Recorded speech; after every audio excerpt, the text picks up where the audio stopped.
స్థానిక శాసనసభ్యురాలు అఖిలప్రియ మాట్లాడుతూ అహోబిలంలో వెళ్ళి ఒక ప్రెస్ మీట్ పెట్టారు. ప్రెస్ మీట్ పెట్టి ఆ ప్రెస్ మీట్లో అసలు అహోబిలంలో ఏం జరుగుతుందో ఆ సంబంధించిన విషయాలకి వాళ్ళకి ఎటువంటి సంబంధం లేనట్టు, ఏదో వైసీపీ ప్రభుత్వం అధికారంలో ఉన్నప్పుడు ఎంతో అన్యాయం జరిగిపోయినట్లు చెప్పారు.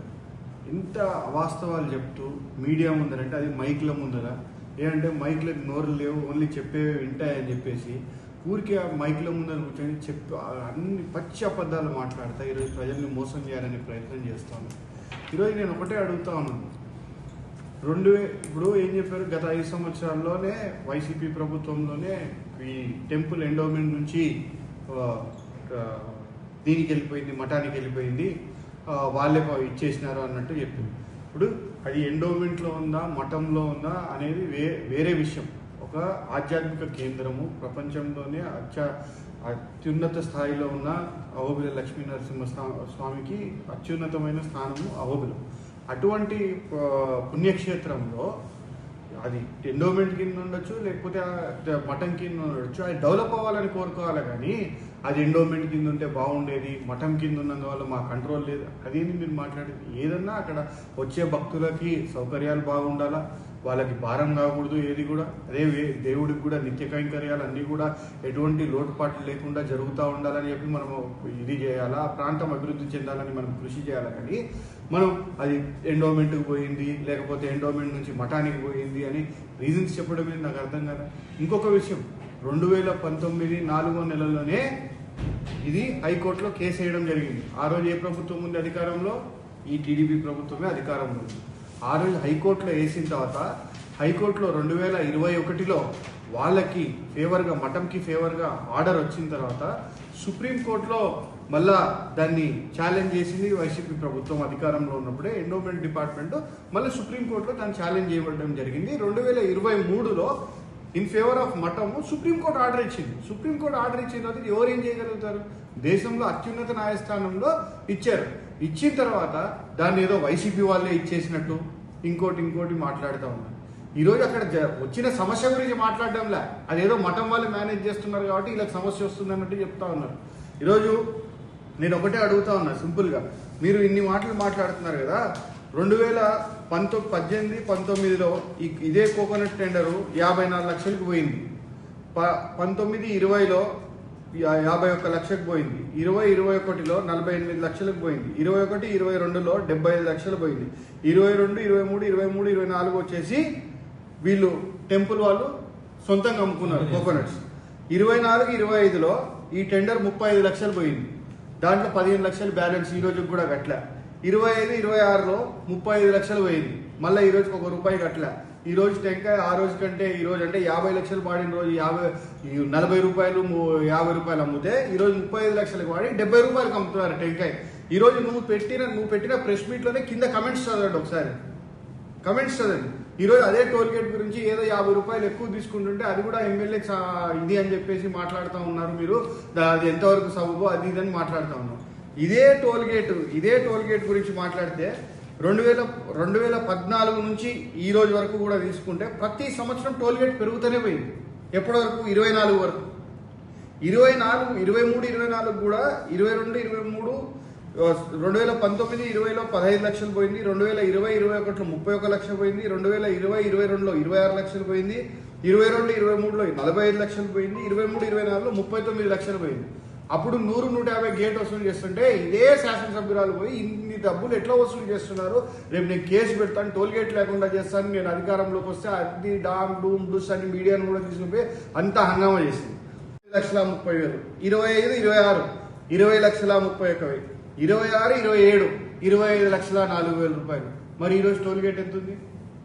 తగ్గాలి కదా. మరి 50 లక్షలు ఉన్నప్పుడు 100, 150 వసూలు చేస్తేనే, నువ్వు 45 లక్షలు ఉన్నప్పుడు 100, 150 వసూలు చేస్తే నువ్వు గొడవ చేసావు. ఈరోజు 25 లక్షల రూపాయలు ఉన్నప్పుడు తగ్గాలి కదా దానికి అనుగుణంగా. నేను ఇప్పుడు మీకు ఓపెన్ ఛాలెంజ్ చేస్తున్నా, పోయిన సంవత్సరం కూడా చేసా, ఈరోజు ఈ సంవత్సరం కూడా చెప్తా ఉన్నా, మీకు ఏ మాత్రం చిత్తశుద్ధి ఉన్నా అదే టోల్ గేట్ నేను 40 లక్షలకి మా వాళ్ళ చేత పాడిస్తాను.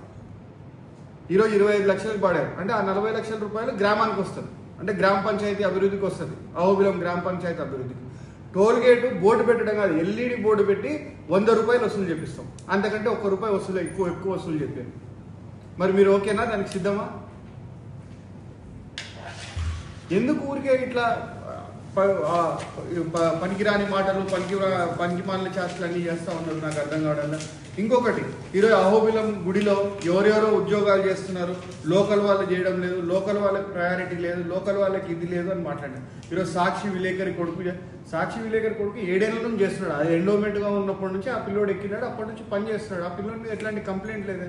ఈరోజు మీరు అధికారంలోకి వచ్చిన తర్వాత లోకల్ వాళ్ళు అహోబిలం వాళ్ళు అంటున్నారు. ఈరోజు మీరు అధికారంలోకి వచ్చిన తర్వాత తూపల్లి నుంచి ఒక పిల్లోడిని ఇచ్చినారు, గూబగుండం నుంచి ఒక పిల్లోడిని ఇచ్చినారు, తిప్పారెడ్డిపల్లి నుంచి ఒక పిల్లోడిని ఇచ్చారు. వీళ్ళంతా అహోబిలం వల్ల. మరి వేరే మండలాలలో వేరే గ్రామాలలో కాదా? మరి వాళ్ళు ఎందుకు వచ్చి ఎక్కారు? మీరు ఎట్లా ఇప్పించారు వాళ్ళకి ఉద్యోగాలు? మళ్ళీ ఇవి కూడా ఆన్ సేల్ బేసిస్. ఇవేమి మళ్ళీ ఉచితంగా వాళ్ళకి వచ్చిన ఉద్యోగాలు కదా, ఆన్ సేల్ బేసిస్. ఎట్లా మీకు దేవుడు అంటే నమ్మకం లేదు, మీ దేవుడు అంటే ఇది లేదు, మీకు ఏమాత్రం నిజాయితీగా వీళ్ళతో ప్రమాణం చెప్పండి, మేము ₹1 ఇవ్వకుండా మాకు ఉద్యోగం వచ్చింది, వీళ్ళతో ప్రమాణం చెప్పండి. అదే గుడిలో అదే దేవుడి దగ్గర పనిచేస్తున్నారు అహోబిలంలో, వీళ్ళతో ప్రమాణం చెప్పండి, మేము ఎవరికే కానీ ₹1 ఇవ్వలేదు, మాకు ఉద్యోగాలు వచ్చాయి. ఇట్లాంటి పనులన్నీ చేసుకుంటా ఈరోజు కేవలము రాజకీయం చేయడానికి, ఇంకోటి చేయడానికి, దేవుడికి ఈరోజు మేము చెప్పామా అహోబిలంలో CAO ఒక ఆయన ఉంటే, ఆయన కాకరికి దేవునికి వచ్చే సరుకులు ఆగిపోతే ఊరి బయటకు వచ్చి మన లారీ తెచ్చుకున్న పరిస్థితి. దాంట్లో వైసీపీ వాళ్ళకి ఏం సంబంధం ఉంది? ఏ పార్టీకి ఏం సంబంధం ఉంది? అసలు ఎవరో కాలేజీ వాళ్ళు, ఎవరో సస్రా కాలేజీ వాళ్ళు అంట, చెన్నై వాళ్ళు స్పాన్సర్ చేశారు దేవుడికి. వాళ్ళు నంద్యాలలో ఏదో ఒక కిరాణా అంగడికో లేకపోతే ఒక హోల్సేలర్కో చెప్పారు, దేవునికి సంబంధించిన నిత్యావసర సరుకులన్నీ మీరు సప్లై చేయండి అహోబిలానికి, ఈ నెలకు సంబంధించి మేము డబ్బులు కడతాము అని. వాళ్ళని ఆపేసి లేదు మేమే చేయాలి, మేము చెప్పిన రేటుకే రావాలి అని చెప్పి వాళ్ళ మీద దౌర్జన్యం. ఇవన్నీ ఎందుకు జరుగుతున్నాయి? వీటి వెనుక ఎవరున్నారు? ప్రజలకు తెలియదా? మీరు కాదా ఉంది? మీకు సంబంధించిన వ్యక్తే కదా ఈరోజు టోల్ గేట్ తీసుకుంది. మరి అదే వ్యక్తికి మీరు చెప్పండి, బాబు నువ్వు ఈ సంవత్సరం డ్రాప్గా వాళ్ళు ఇట్లా చెప్తున్నారు, 40 లక్షలకి 50 లక్షలకు కానీ తీసుకొని ₹100 వసూలు చేసి దాన్ని వర్కౌట్ చేస్తామన్నారు. మరి ₹100 వసూలు చేస్తారు, అటు ప్రజల మీద భారం తగ్గుతుంది, ఇట్లా పంచాయతీకి కూడా డబ్బు కలిసి వస్తుందని చెప్పండి. మరి ఎందుకు చెప్పలేకపోతున్నారు? ఎస్పీ గారికి, ఈమెకి, ప్రస్తుతం ఉన్న CAOకి ముగ్గురికి సమావేశం జరిగిందా లేదా? టెండర్లకు సంబంధించి జరిగిందా లేదా? నిన్న కూడా అహోబిలంలో గత సంవత్సరం జరిగిన హ్యూమన్ ఎయిర్ టెండరు గతంలో 2024 వరకు ₹2 కోట్ల రీచ్ అయితే 24 టెండర్ లేదు, 25-26 టెండర్ ₹1.5 పాడి దాంట్లో 50 లక్షలు చెల్లించి ₹1 చెల్లించలేదు కాబట్టి మీరు పాడడానికి అర్హత లేదు అని చెప్తే, దాని మీద వేరే వాళ్ళని టెండర్కి రానియకుండా మీకున్న వ్యవస్థలతో ప్రజల్ని భయాందోళనకు గురి చేస్తూ ఆఖరికి వాళ్ళు పోయి ఎస్పీ దగ్గర కంప్లైంట్ చేస్తే ఎస్పీ దగ్గర మిమ్మల్ని ఆ CAOని అందరినీ పిలిపించి ఒక మీటింగ్ అరేంజ్ చేసి దాన్ని సానుకూలంగా ఇది చేయాలని చెప్పి ముందరికి తీసుకెళ్ళాలని ప్రయత్నం చేస్తే అది కాలే. ఆఖరికి అతను ఎంట్రికలు ఎత్తుకపోయి ఇక్కడ నుంచి చెన్నైలో అమ్ముకున్నాడని మీరే చెప్తున్నారు. అంటే అంత దౌర్భాగ్య పరిస్థితి ఎందుకు వచ్చింది ఆలగడ్డలో? ఈరోజు టెండరు ఇన్నేళ్ళ నుంచి కొన్ని సంవత్సరాల నుంచి ఇక్కడ ఫ్రాక్షన్ ఉన్నప్పుడు కానీ లేనప్పుడు కానీ ఈరోజు కూడా కొన్ని సంవత్సరాల నుంచి ఈ టెండర్ ప్రక్రియ కొనసాగిస్తూనే ఉన్నారు ఎటువంటి పరిస్థితుల్లో కూడా. మరి ఎందుకు ఇప్పుడు జరుపుకోలేక తీసుకుపోయి అహోబిలంలో ఉండాల్సిన ఎంటికలు తీసుకుపోయి అక్కడ అమ్ముకోవాల్సి అంటే పాంప్లెట్ సాంగ్లో ఎంటికలు కూడా కొట్టేసినారు.